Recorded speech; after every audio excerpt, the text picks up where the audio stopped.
Hermanos, es una bendición continuar con nuestro curso de las epístolas paulinas del instituto local aquí en Coacalco. Y bueno, la segunda carta a los tesalonicenses, el tema es escogidos para salvación. En esta ocasión sí tenemos una tarea. Recuerden que son de una página, tamaño carta, a mano o en máquina. Es muy breve, nada más para inducir al tema, y el tema es de la tarea: haga una sinopsis de la segunda carta a los tesalonicenses. O sea, una sinopsis es un resumen muy breve, ¿no? Entonces usted ve la carta y bueno, trate de nada más poner los principales temas de ella, y bueno, es para que podamos complementar la enseñanza. Y bueno, tenemos varios temas aquí. Vamos a hablar de una salutación. Recuerden que el apóstol Pablo tenía un esquema muy específico de epístolas o cartas. Empezaba con un saludo, a veces se presentaba él o algunos de los que estaban con él en el ministerio, después desarrollaba los temas y al final hacía como una despedida. Por eso se llama al final pues como un término de la carta, ¿no?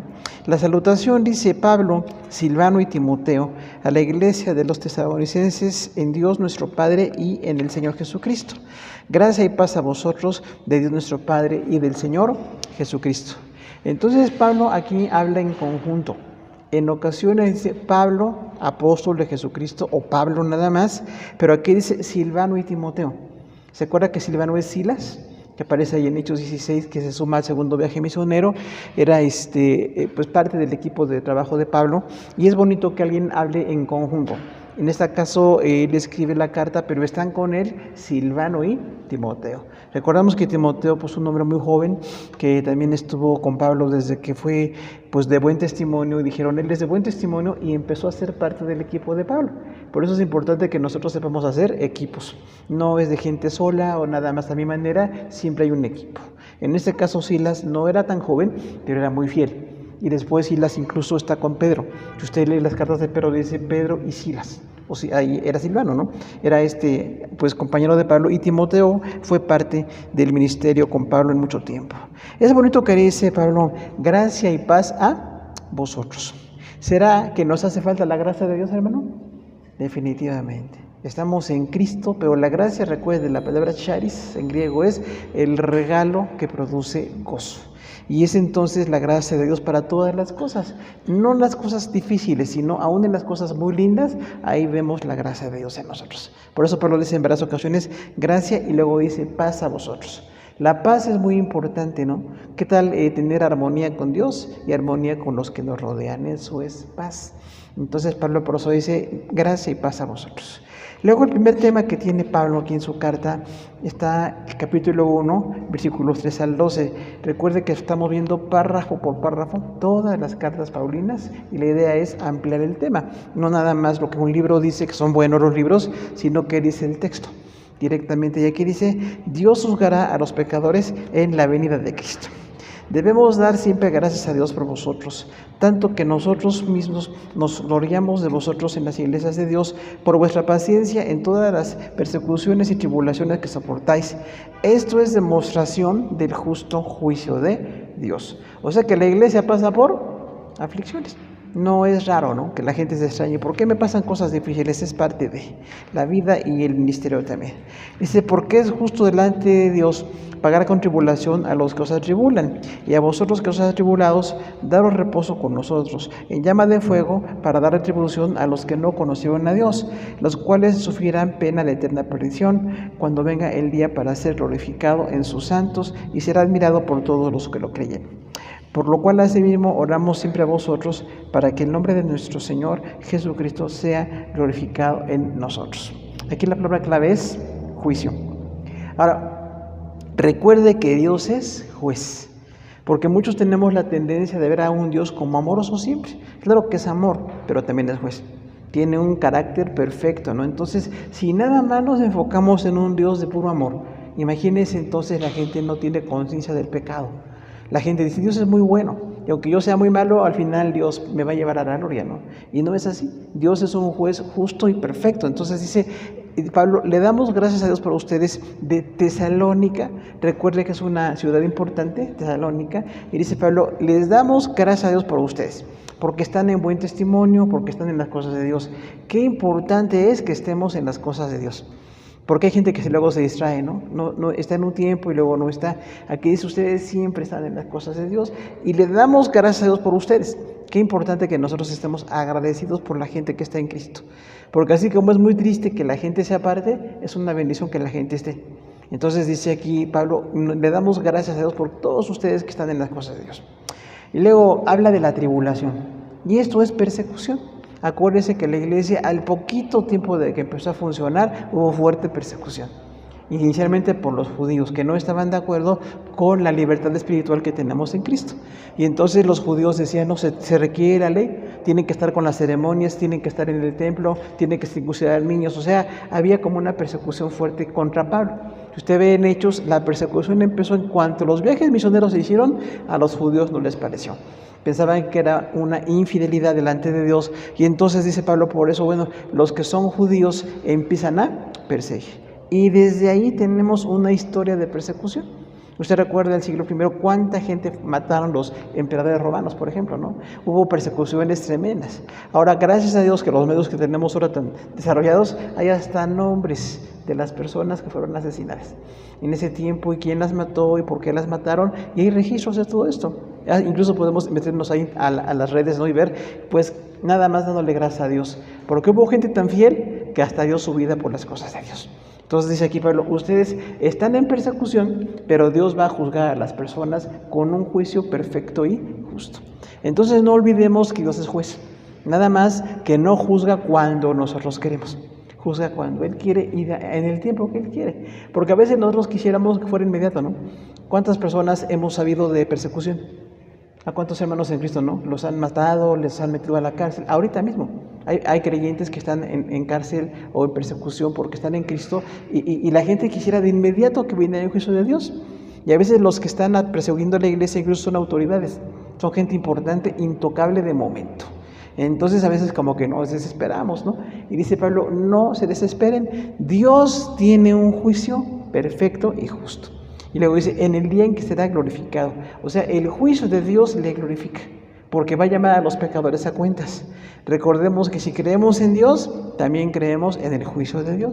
O sea, si estamos en fe y queremos mantenernos, y queremos estar en las cosas de Dios, pero Dios va a juzgar. Entonces, si va a juzgar, hermano, hay que corregir nuestros caminos. No podemos hacer lo que hemos hecho en nuestro pecado pasado o regresar a la vida sin Cristo, porque a veces a algunos se les hace fácil, ¿no? Se regresan a las cosas del mundo. Y dice aquí Pablo, el juicio de Dios es también, pues, irrevocable. Él va a juzgar perfectamente a todos los que han sido pecadores delante de Él. Entonces nadie se podrá justificar, porque la gente actualmente como que aparenta, ¿no? Es fácil aparentar. Incluso hasta en las iglesias hay gente que parece muy consagrada y luego está en pecado, anda lejos de las cosas de Dios, ¿no? Entonces decimos, por eso hay que orar para que la gente seamos genuinos, y si alguien no es genuino, recuerde que Dios le va a juzgar. Entonces Dios es un juez perfecto.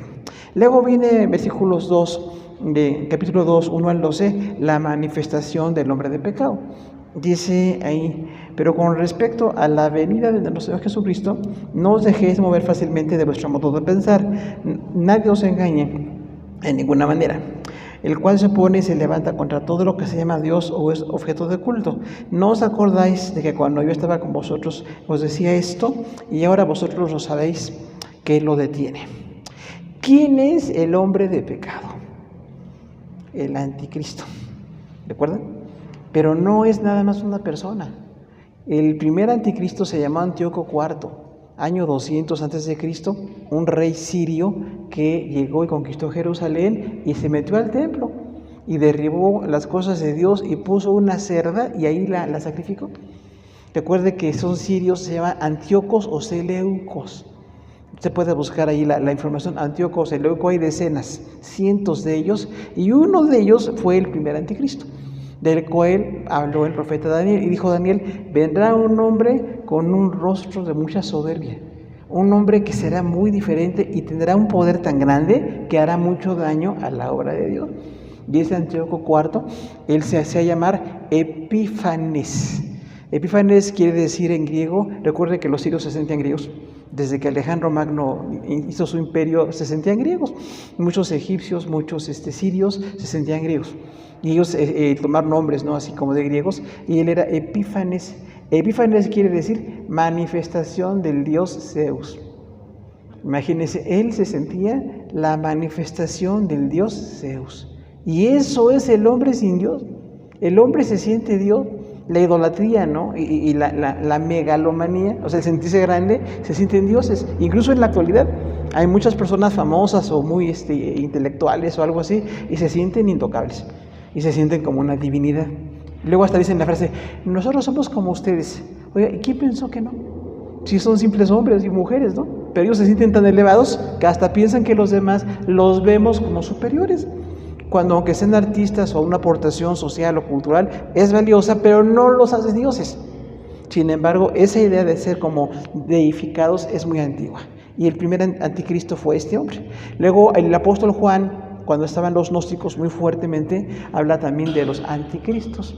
Dice, no nada más es un hombre, sino una tendencia. Recuerde que anticristo quiere decir en contra de o en lugar de Cristo. Entonces, muchísima gente está en contra de Cristo. Cuando usted habla de Cristo, ¿qué pasa con muchos?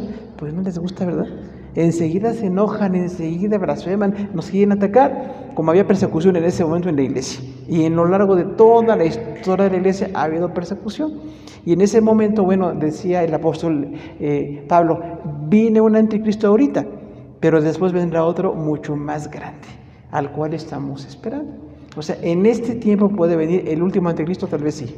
Cuando Israel empiece la gran tribulación, ese es un mayor. Imagínense, si Antíoco IV fue tremendo, ¿cómo será este? Por eso la gente dice, no, las cosas van a mejorar, no van a mejorar. Lamentablemente van a empeorar porque estamos lejos de Dios. Para que las cosas mejoren, tendríamos que entregarnos a Dios. Cuando nos entregamos a Dios, la salvación es un milagro tan grande porque ahí se acaba la maldición para nosotros, como persona. Pero los que no están en Cristo, imagínense nada más, aspiran a cosas buenas y están en cosas malas. Entonces dice por eso aquí el apóstol, el anticristo no es nada más una persona, es un estilo. Y ha habido muchos anticristos. ¿Cuántos recordamos a Hitler, no? O Mussolini, el siglo pasado, y otros grandes emperadores en la historia, asesinos, ¿no? Soberbios, criminales, son como anticristos. Es un estilo de vida, pero el peor de ellos todavía no está ahorita. Y no hay que especular, porque muchos luego dicen, no, pues es un religioso, no es un religioso, es un político. Tampoco es un demonio, es una persona. Muy movido por cosas demoníacas, pero es un hombre. Un gran político con gran habilidad que hará cosas tremendas para poder pues dar unidad en el tiempo de la gran tribulación. No sabemos cuánto pase.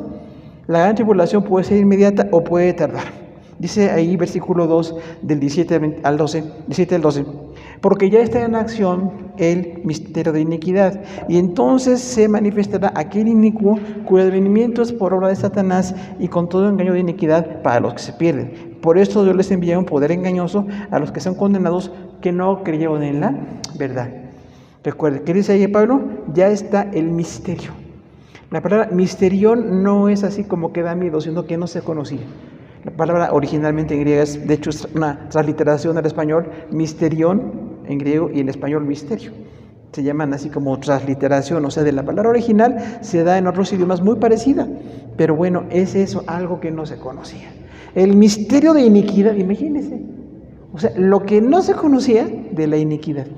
Aunque ya había pasado Antíoco IV, aunque ya hayan pasado mucha maldad, viene algo peor, el misterio de la iniquidad. ¿Y cuánta gente quiere un gobernante mundial? ¿Los ha oído? Si no quisiera un gobernante mundial, que a todos los ponga en orden, que haya, pues, así como mucha autoridad, pues se les va a conceder. Nada más que no es bueno, es algo muy malo. El anticristo es totalmente malo. Dice, es un advenimiento por obra de Satanás. Más claro no puede estar. O sea, no es un demonio. Porque en las películas que luego vemos, ¿no?, que el anticristo es un demonio y cosas así, no, mezclan las cosas. La Biblia dice que viene por obra de Satanás. Satanás está detrás de él, le dará poder, estará con él, pero no es él. Este hombre, el anticristo que decimos pues muy hábil para hablar, hablará, convencerá. Inicialmente en la gran tribulación aparentará ser bueno. ¿Cuánta gente, como dice la palabra, no? Parecen ovejas y son lobos, rapaces. Dice ahí, entonces aparentará bondad. ¿Y a cuánta gente la gana la imagen? Mira qué linda cara tiene, mira qué apariencia tan bonita. Pues sí, o sea, es atractivo y nos parece lindo, pero puede ser que no esté Dios en su corazón, como no estará en el anticristo, ¿no? Por eso nosotros no estamos nada más basados en la apariencia, nos basamos en el carácter. ¿Qué carácter tiene esta persona? No qué lindo se ve o qué linda, qué carácter. Nuestro carácter es importantísimo, ¿no? Por eso dice ahí el apóstol, este misterio ya está en operación. Pablo pensaba que podía pasar muy pronto. Nunca dijo, va a ser inmediato, pero sí dijo, puede pasar en cualquier momento. Y ya van 2000 años. Y varios anticristos, ¿no? Incluso actualmente habrá políticos o artistas o gente muy influyente, llena de maldad, de vicios, de antivalores, y parece así, pues, famosísimos, ¿no? Puede ser que sean parte de ese misterio de iniquidad. Luego dice 2, del 13 al 17, escogidos para salvación. Dice textualmente, pero nosotros debemos dar siempre gracias a Dios con respecto a vosotros, a lo cual os llamó mediante nuestro evangelio. Así que, hermanos, estad firmes y retened la doctrina que habéis aprendido, y el mismo Jesucristo, Señor nuestro, y Dios nuestro Padre, conforte vuestros corazones y confirme en toda buena palabra y obra. ¿Cuál es el plan de Dios para nosotros, hermanos? Pues que permanezcamos. Ese es el plan, aunque es difícil, ¿no? No es fácil permanecer. Solamente por la gracia de Dios estamos ahí. Pero dice Pablo, yo siempre oro por ustedes. No sé cuántos tenemos la buena costumbre de orar por todos nuestros hermanos. ¿Verdad que sí? Decimos, bueno, no sé si tenga una necesidad o no, pero yo voy a orar por los niños, por los jóvenes, por los adultos, por los ancianos, por todos. Me toca orar por ellos, porque es una bendición orar. Y dice Pablo, en muchas frecuentes en su carta, dice, estoy orando por todos vosotros. Hermano, la oración es importantísima, porque es el pedirle a Dios, el inclinarnos delante de Dios para pedirle que Él haga lo que Él quiere. Pero nosotros crecemos en esa oración y es una grande bendición mantenernos en oración, más que ocupados en otras cosas, que todos tenemos ocupaciones, pero la oración es una parte importante de lo que hacemos. Y algo bonito decía Pablo, dándole gracias a Dios por vosotros. O sea, qué bueno orar dándole gracias a Dios. Porque a veces algunos son detectores de error. Así como los detectores de metales que usan, hay detectores. ¿Usted conoce a alguien? Ay, esta persona, mira nada más, ¿qué dijo? ¿Qué no dijo? ¿Qué viene? ¿Cómo viene vestido? Hermano, no es lo importante. Lo importante es que pasa en su vida espiritual. Y dice ahí Pablo, le damos gracias a Dios por ustedes. A veces el error, ¿no? Esta persona, él es inconstante, el que se apartó, hay que orar por ellos. Pero es más lindo darle gracias a Dios por los que están aquí. Yo creo, hermano, no sé usted cómo tenga organizada su oración, pero es importantísimo darle gracias a Dios por todos. Aunque no tengamos una iglesia muy numerosa, pero podemos orar por todos. ¿Será bueno orar por todos los niños? ¿Usted conoce? ¿Tiene lista? Porque yo sí tengo. De niños, de jóvenes, me toca, ¿no? Pero usted también puede. A lo mejor tiene más lista que yo, y qué bueno. Pero las mujeres, ¿no? Que son muchas siempre, bueno. Y los varones son pocos, pero ahí están. Pocos, pero valientes y bien feos todos. No, bueno. Dice allí, oramos por todos ustedes, dándole gracias a Dios. Es importantísimo orar dando gracias a Dios. Si se enferman, algún problema fuerte, tremendo, pero antes del problema, qué bueno que le demos gracias a Dios. Cuando alguien diga, estoy orando por ti, no porque estoy enfermo o por problemas económicos, así nada más orando por ti. Qué lindo, ¿no? Ese es el amor que muestra el apóstol. Lo dice ahí, hermanos, ustedes estamos orando para que permanezcan. Luego tiene algunos propósitos en la oración, para que retengan la palabra. Fíjese, hay un propósito en la oración. No nada más así muy emocional. Está bien que sea emocional, pero no dice nada más, me emociono por ustedes. Dice Pablo, que retengan la palabra, o sea, que permanezcan, que mis hermanos permanezcan en la fe. No sé qué problemas puedan tener, qué situaciones estén ellos enfrentando, hay que orar. Y luego dice, y para que permanezcan en la doctrina. ¿Qué tan importante es la doctrina, hermano? Porque a algunos no les importa mucho la doctrina. Les gustan los templos así no están mal, de muchísima gente, instalaciones muy lindas, está bien, pero no es lo más importante. Lo más importante es que retengamos la palabra de Dios. A veces nos preguntamos así en el fondo del corazón, bueno, y de la gente que está ahí, ¿cuántos retienen la palabra? ¿Es importante estar? No nada más creer y emocionarse, está bien esa parte, es a lo mejor el principio, pero lo más importante es que permanezca en la palabra y en la doctrina. Y luego aparecen aquí el Padre y el Hijo, del Señor Jesucristo y del Padre. Recuerda que tenemos una Trinidad, un Padre, un Hijo y ¿quién? Espíritu Santo. Son tres, no tres dioses, tres personas y un solo Dios. Porque hay grupos que se dividen, no todos en la Trinidad como doctrina, pero ahí dice Pablo, el Padre y el Hijo. Y luego tiene otro propósito, que la palabra de Dios sea glorificada. Capítulo 3, del 1 al 5, de segunda a los Tesalonicenses. Dice, por lo demás, hermanos, orad por nosotros, para que seamos librados de hombres perversos y malos. Pero fiel es el Señor, y tenemos confianza respecto de vosotros en el Señor, y el Señor encamine vuestros corazones al amor de Dios y a la paciencia de Cristo. La palabra Señor aparece 3 veces, en poquitos versículos. Recuerde que era el dueño, no era nada más un señor así porque es hombre, no, el Señor era el dueño. Dice ahí Pablo, por lo demás, o sea, además de la doctrina, además de escogidos para salvación, de darle gracias por las personas, por todas las personas, dice Pablo algo muy, muy bonito ahí, oren por nosotros. Qué importante es orar por los que sirven a Dios, porque a veces tenemos un esquema cultural muy raro, como se piensa que los religiosos no tienen necesidades. Pasa en muchas personas, ¿no? Bueno, esta persona es un religioso, a lo mejor no necesita nada, ha de estar bien en todo y no, hermano. Quienes están en las cosas de Dios, igualito que los demás, tienen muchas necesidades. Y a veces decimos, bueno, no estamos divulgándolas porque no es el plan, pero si hay necesidad en alguien, ¿usted conoce? ¿En algún misionero?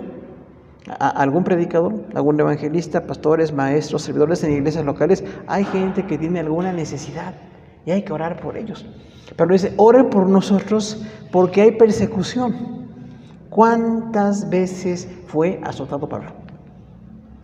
¿Cuántas veces en naufragios, en hambre, en muchas situaciones muy difíciles? Y dice Pablo, oren por nosotros. Y entonces, hermano, hay que orar por las personas que sirven a Dios. Es muy lindo orar por las personas de la iglesia local. Los ministros de la iglesia local es una gran bendición. Tenemos aquí hermanos, ahora mismo están ahí con los niños, ¿no? Y no es fácil y es una necesidad. Ahí están con los niños. Hay que orar por los maestros de niños, hermano. O con los adolescentes y jóvenes también tienen su grupo, ¿no? Los discipulados, bueno, toda la gente que enseña, hay que orar también por ellos. Porque no es porque están en el ministerio que ya no hay necesidades. Hay que orar por ellos, ¿no? Y decimos, bueno, ¿qué necesidad puede de esta persona? Y si usted se entera, haga una lista. Porque algunos que tenemos mala memoria, mejor hacemos lista, ¿no? Decimos, bueno, tal persona se enfermó, tal persona se quedó sin trabajo, tal persona tiene un hijo que tiene alguna situación difícil. Bueno, hay que estar orando por ellos, porque dice Pablo, oren por nosotros. Aunque somos apóstoles y predicamos el evangelio, también tenemos necesidades. También hay muchas necesidades, hay que orar por ellos. Dice aquí, para que la palabra sea glorificada. ¿Qué es esto? Que la palabra tenga fruto. Recuerde que Dios trabaja con su palabra. Nos usa a nosotros por pura misericordia, pero trabaja con su palabra. Entonces, cuando usted predica, hermano, habrá un fruto. Yo creo que algunos hemos tenido la bendición de ser evangelistas. Nos tocó predicarle a alguien. ¿Y por qué se convirtió la persona? Por la gracia de Dios, pero porque usted predicó. Usted estuvo diciendo el mensaje, insistiendo con la palabra, hasta que alguien se convirtió. Eso es importantísimo. ¿Cuántas personas también en la iglesia, no nada más evangelistas, pastores y maestros, personas que edifican con la palabra que están enseñando?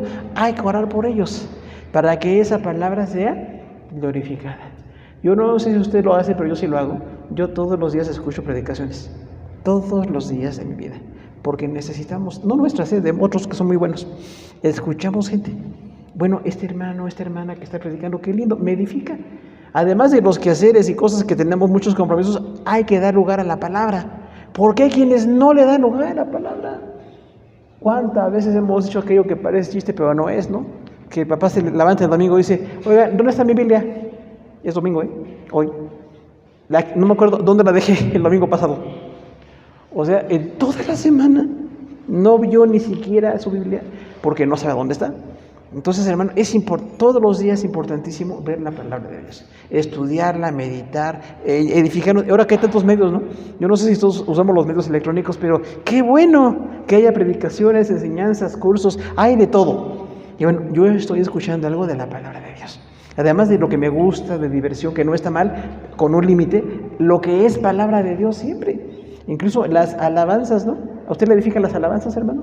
Es muy lindo.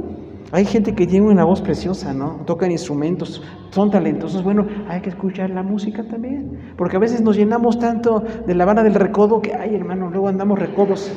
Algunos luego son recodos por eso. Yo creo, ¿no? Bueno, yo intuyo.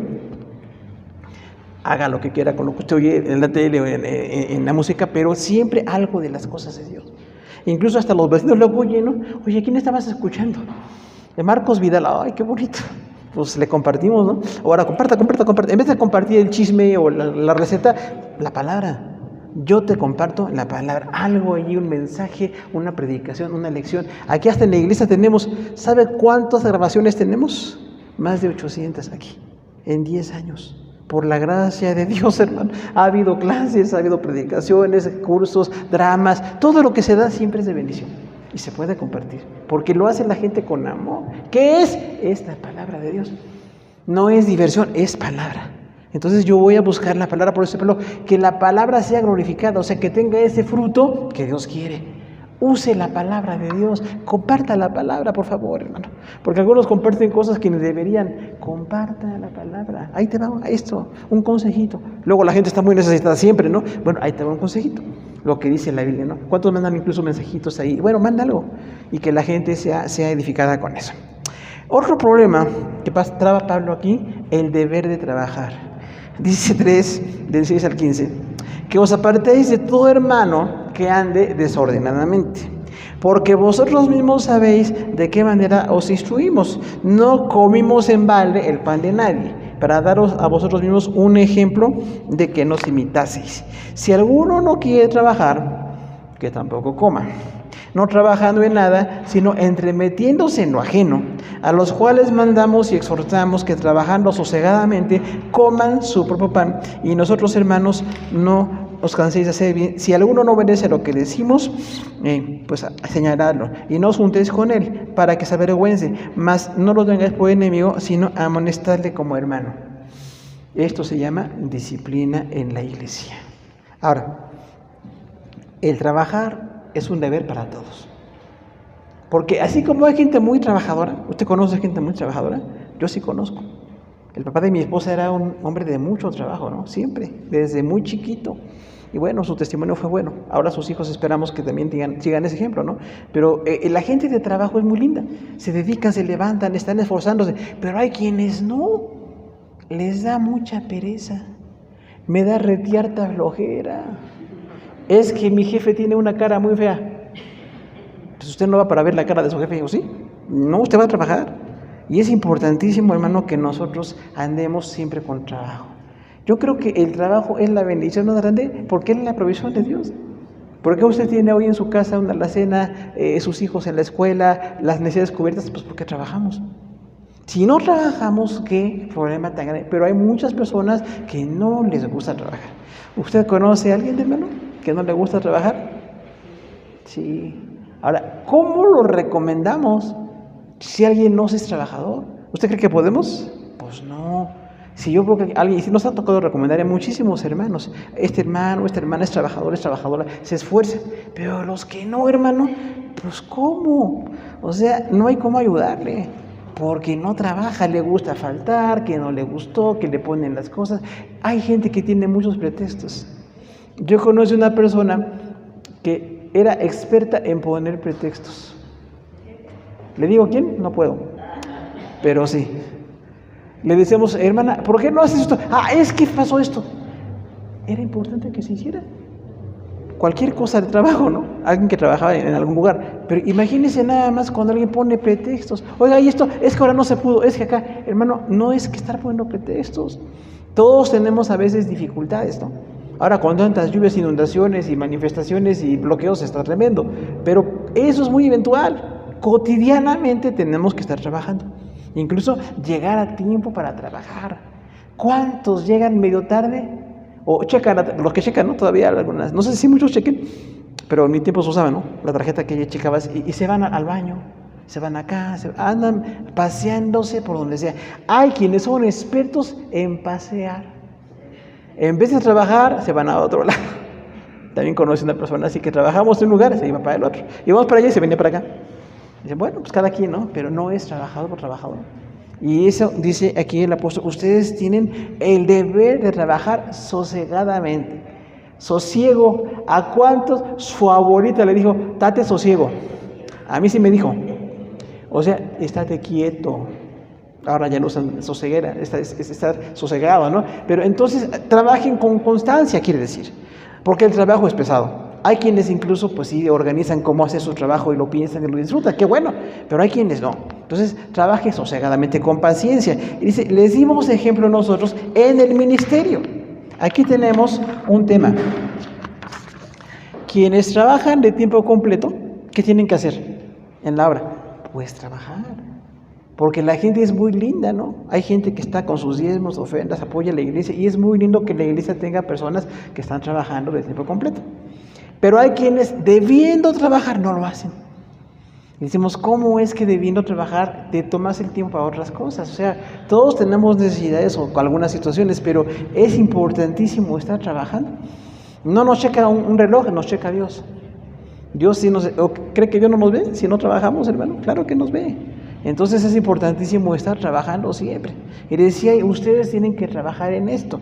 Hay personas en las iglesias que no están de tiempo completo. O sea, son pastores o maestros o algo en la iglesia, pero tienen un negocio.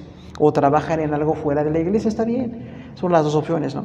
Igual, bueno, tienen la dificultad es que por su trabajo fuera de la iglesia no siempre se pueden dedicar. Pero quienes estamos dedicados, hermano, es una bendición muy grande. De verdad, es una bendición muy grande, pero hay que estar trabajando todos los días. O sea, estar esforzándose, qué planear, qué orar, qué visitar, qué hacer. Pablo decía, les dimos ejemplo. E incluso Pablo siempre tuvo trabajo, ¿se acuerdan? Que vendía tiendas de aquellas, pues para que la gente viviera, ¿no? En los campos y todo aquello. Y decía Pablo, bueno, yo estoy trabajando incluso con Priscila y Aquila, otros dos pastores, ¿no? Dice, trabajamos en el día y luego predicamos. ¿Qué fruto tan grande tuvo Pablo? Pero trabajaba. Hasta que ya estuvo un poquito anciano y no pudo. E igual los ministros que ya no están en edad, bueno, pues tenemos que ver cómo preparamos para que estén en esa etapa de su vida. Pero mientras son jóvenes y son productivos, es una bendición muy grande.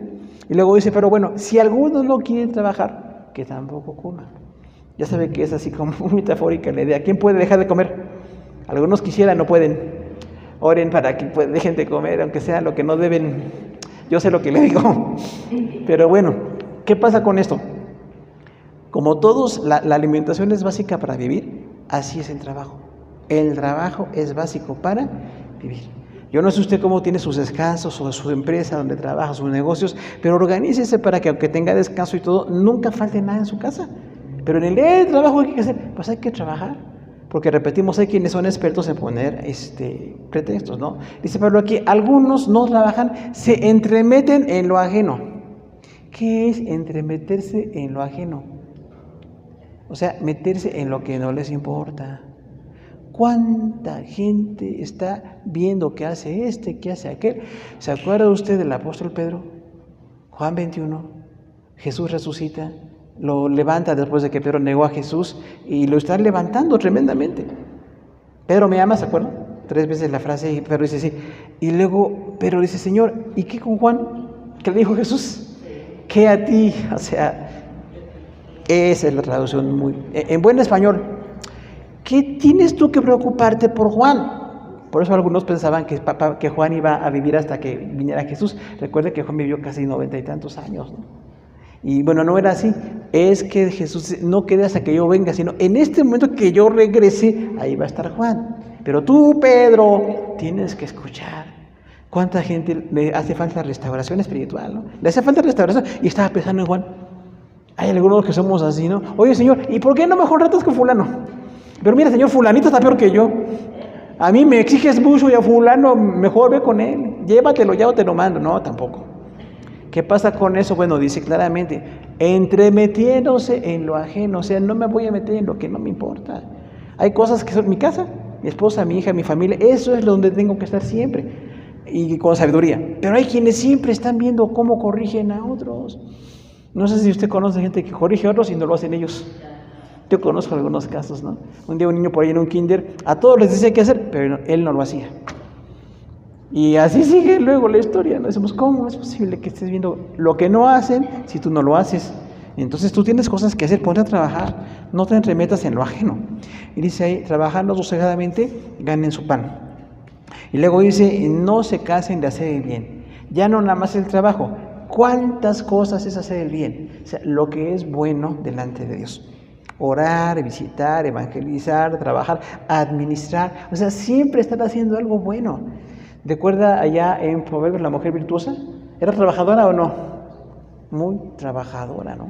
A los que dicen que la mujer no trabaje, que lean allí, porque hasta vendía propiedades, ¿no? O sea, ¿está bien que una mujer trabaje, hermano? Claro que sí. Solo que se quiera quedar en su casa y trabajar en su casa es otra cosa, porque trabaja en su casa. Pero si quiere trabajar afuera, qué bueno que trabaje, porque algunos luego critican, se entremeten en lo ajeno.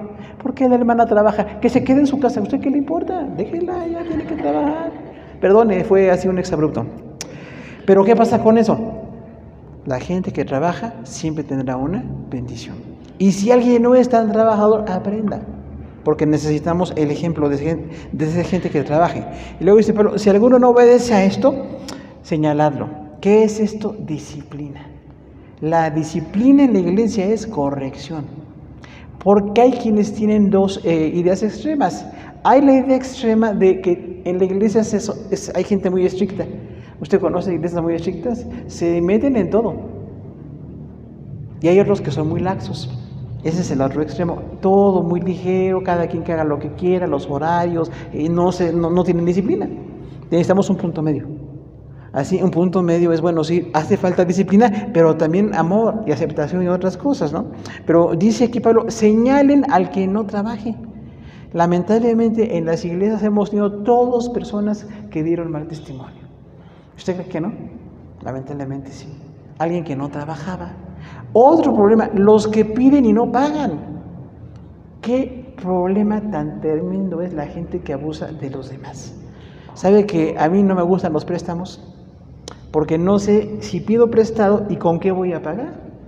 No tengo seguro el trabajo, ni la vida, ni nada, y no estoy seguro. Pero hay muchas personas que les encanta andar pidiendo. Hasta los jitomates y chiles piden todos los días. Y luego no los pagan. Y luego nos quedamos con la salsa macha, que no es macha. No sé cómo se ve una salsa macha. ¿Una salsa cobarde? Bueno.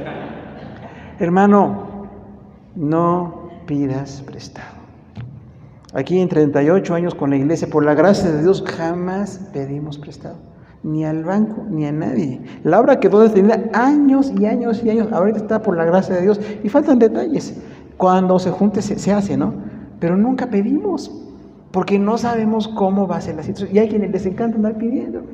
Incluso pues hay quienes rentan locales muy grandes y luego para pagarlos, ¿no? Tampoco nunca rentamos ningún local nosotros. Por la gracia de Dios, usted conoce a la familia de mi esposa que donaron esos terrenos y fue bendición. Pero mi hermano, por la gracia de Dios no tengamos que andar pidiendo.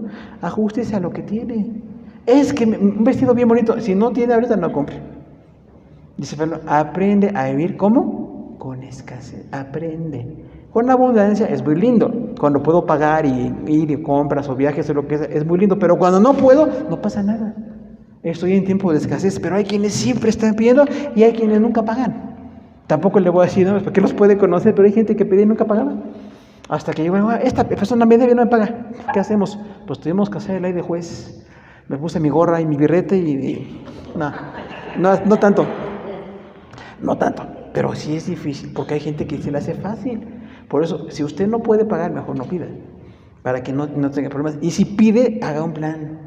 ¿Cómo te voy a pagar? O sea, ¿cómo le hago para pagarle? Porque hay miles de pesos y ¿cuánto gano cada mes? O si es lo que tenemos salario variable, ¿cómo le hacemos? Bueno, es importante entonces decir, no puedo. O sí voy a pagar tanto. O hasta dónde puedo pagar. Hay gente que con las tarjetas se superendeuda, hermano. Hasta andan huyendo, ¿eh? Yo conozco varios también que ya los persigue varias tarjetas. Hasta la casa nos llamaban algunos porque nos conocían, nos pusieron como referencia y sí le conozco, pero no sé de dónde está. Y hermano, claro, firmar menos, no como aval nunca, pero es muy importante limitarnos en lo económico. Dice Pablo, señálalo para que se avergüence. O sea, al que no quiere trabajar, señálelo. Era público, era cultura judía. Aquí quiere decir, bueno, nada más, pues que no se pase por alto, ¿no? O sea, esta persona, si es alguien que no paga, pues no le puedo recomendar. Hermano, ¿le podré prestar a fulano? No le preste, por favor. Mire, así contados con los dedos, la gente a la que se le puede confiar un préstamo. De veras, son poquitos porque van a pagar. La mayoría piensan en la gracia de Dios distorsionada. Dice, bueno, ahí Dios proveerá. Cuando Dios me dé, te pago. Alguien un día me dijo, no te voy a pagar y hazle como quieras. ¿Qué dice? Pues nada. Oré por él, ¿no? No es de aquí, por cierto, no es de aquí. No vea a nadie, por favor. La bendición final.